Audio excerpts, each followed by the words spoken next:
Hey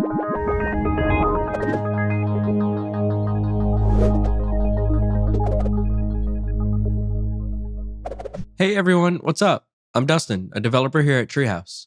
I have a quick guide for you today on a JavaScript array method known as find. This method essentially lets you find an item in your array.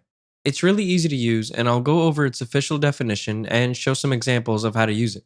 Be sure to check out the description or teacher's notes of this video for related resources on this method. Let's get into it.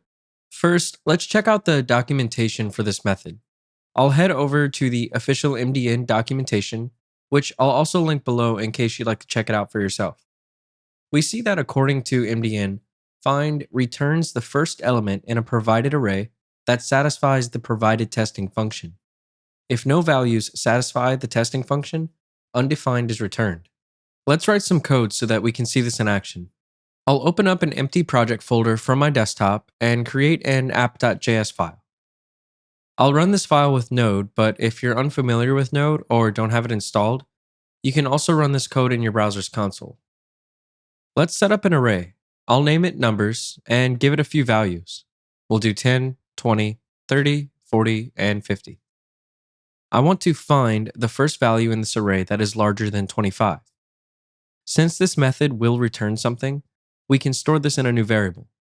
I'll write const greater than 25, and I'll set that equal to our numbers array .find. Just like other JavaScript iteration methods, we have our element parameter that holds the current element being processed. I'll name this num, and then we'll write an arrow function, and then num greater than 25. The first time this array method processes our array, num holds the value of the first array item, which in this case is 10. It tests if 10 is greater than 25. It's not. So nothing happens, and then the process starts over, but at the next array's index. So the second time the array is being processed, num holds the value of 20. This process repeats until the first time our logic is truthy, or as the definition explains, until the first time num satisfies the provided testing function, which is a number that's greater than 25.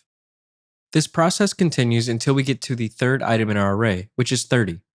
The process stops here because if you remember the definition for this method, find returns only the first element that satisfies the testing function. 30 is greater than 25, so the process stops, and this array element is returned to us, and it's stored into our new variable, greater than 25. We can see this by logging this variable out to the console. So I'll hit save, and in my terminal, I'll write node app.js, and you'll see we get 30 logged into the console. Sweet. A lot of times you'll want to find out the array index of the item that you just found with the find method. This can be done using the index parameter that we have access to with JavaScript iteration methods, or we can just use the indexOf array method. Let's see how we can do that. Let's clear out the console.log method and replace it with our numbers array.indexOf. And since we have the array item returned to us in our greater than 25 variable, we can use this variable inside of our indexOf method to return the index of the item in our array we used in the find method. So we'll write numbers.indexOf greater than 25. I'll hit save and run our file in the terminal again, and you can see we get back the number 2, which is the index of 30 in our numbers array. Pretty neat. That about covers it for this quick guide on using the find method. This is a method I use a lot in my projects, and I'm sure you will too once you've practiced and feel comfortable using it. Again, check out the description or teacher's notes of this video for related resources on this method.